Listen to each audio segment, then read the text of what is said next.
وَكَذَلِكَ جَعَلْنَاكُمْ أُمَّةً وَسَطًا، تم کو ایک درمیان کی امت بنا دیا. یہ امت وسط جو ہے اس پر بھی مختلف آراء رہی ہیں. اس کو کوئی ملا کے پڑھتا ہے کہ یہ اس سے مفہوم وہی ہے جو خیر امت کا ہے، کنتم خیر امت اخرجت للناس.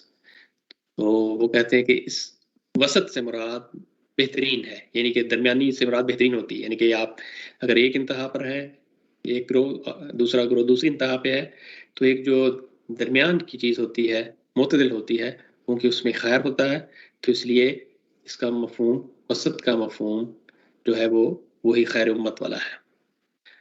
لیکن یہاں وسط سے مراد درمیان ہے، یعنی بالکل درمیان میں کوئی چیز کھڑی ہے، اس کے ایک طرف بھی ایک رو ہے اور دوسری طرف بھی ایک رو ہے. اس کو اللہ تعالیٰ خود اسی آیت میں واضح کر رہے ہیں. اب اس کی آیت کی تحلیل کر لیتے ہیں. تو فرمایا کہ ہم نے اب تم کو اٹھا دیے ہے، وَكَذَلِكَ جَعَلْنَاكُمْ، یعنی تم کو ایک بحثیت درمیان کی امت اٹھا دیا ہے، تم کو ایک درمیان کی امت بنا دیا ہے. امت کو اب ذہن میں رکھ لیں کہ یہ گروہ کے لیے، پیچھے ہم 2-3 دفعہ پڑھ چکے ہیں کہ امت کا لفظ گروہ کے لیے استعمال ہوتا ہے. تو اس وقت کے جو مخاطبین تھے ظاہرہ کے صحابہ کرام تھے، اور ان کی اکثریت جو تھی بنی اسماعیل سے تھی، قریش سارے کے سارے بنی اسماعیل سے تھے. تو ان کو کہا گیا کہ میں نے، یعنی اللہ تعالیٰ کہتے ہیں کہ میں نے بنی اسرائیل کو اب معزول کر کے تم کو اٹھا کر یہ ذمہ داری دے دی ہے. کیا ذمہ داری دے دی ہے؟ پہلے تم کو ایک درمیان کی جماعت بنا دیا ہے، اور ذمہ داری کیا ہے؟ شہادت علی الناس لتکونوا شہداء علی الناس، لوگوں پر دین کے وٹنس بن کے کھڑے ہونا ہے. ہم بھی شہادت کا لفظ استعمال کرتے ہیں کہ عدالت میں جب کوئی وٹنس پیش کیا جاتا ہے تو اس کو بھی شاہد کہا جاتا ہے، یعنی کہ وہ گواہی دینے والا ہوتا ہے. تو فرمایا کہ قبلے کی تحویل کے ساتھ ہی ہم نے اب تمہاری انسٹالیشن بھی کر دی ہے بحیثیت امت وسط کے. اور امت وسط کیا ہے؟ وہ یہ ہے کہ رسول تم پر شہادت دے اور تم نے باقی لوگوں پر یہ شہادت دینے والی ہے. اس لحاظ سے تم درمیان کا ایک لنک ہو.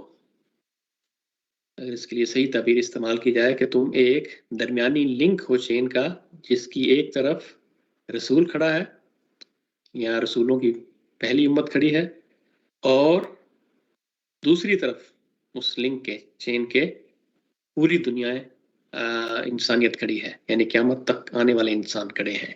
تو جس طرح یہ فضلنا علی العالمین بنی اسرائیل کو قرار دیا گیا، اس طرح جو بنی اسماعیل ہے، یا مور پریسائزلی جو قریش ہیں اس وقت کے صحابہ کرام جو قریش میں ہیں، ان کو کہا گیا کہ تم اب ایک درمیان کا لنک ہو.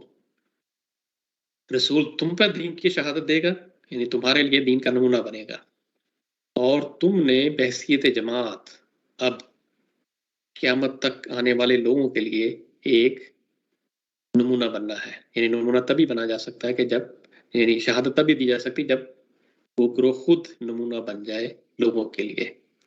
تو ایک تو وہ خود انہوں نے نمونہ بننا ہے، دوسرا ان کے وساطت سے جو اللہ کا دین ہے وہ پوری انسانیت تک پہنچے گا. تو یہ ان کا اہم فریضہ اللہ تعالیٰ نے بیان کر دیا اس آیت میں کہ تم کو امت وسط کے طور پر ہم نے انسٹال کر دیا ہے، اور تمہاری ذمہ داری ہے کہ تم نے لوگوں پر شہادت علی الناس کی ذمہ داری ادا کرنی ہے، اور اس کے لیے رسول تم پر شہادت دے گا اور تم نے باقی لوگوں پر شہادت یہ دینی ہے، اسی طرح جس طرح رسول نے تم پر دی ہے. یعنی کہ یہ وہی منصب ہے جو اللہ تعالیٰ بحیثیت فرد رسولوں کو دیتے ہیں، لیکن اب بحیثیت جماعت یا بحیثیت امت اب یہ ذمہ داری اللہ تعالیٰ نے بنی اسماعیل کے کاندھوں پر ڈال دی ہے، قیامت تک کے لیے ڈال دی ہے. تو یہ ایک بہت بڑا منصب ہے جس کو اللہ تعالیٰ نے بنی اسماعیل کے لیے چن لیا ہے. یعنی سورہ حج میں یہ مضمون بڑی وضاحت کے ساتھ بیان ہوگا کہ اللہ تعالیٰ فرماتے ہیں کہ میں نے تم کو پھر چن لیا ہے اس چیز کے لیے، اسی طرح چن لیا جس طرح پہلے بنی اسرائیل کو چن لیا تھا.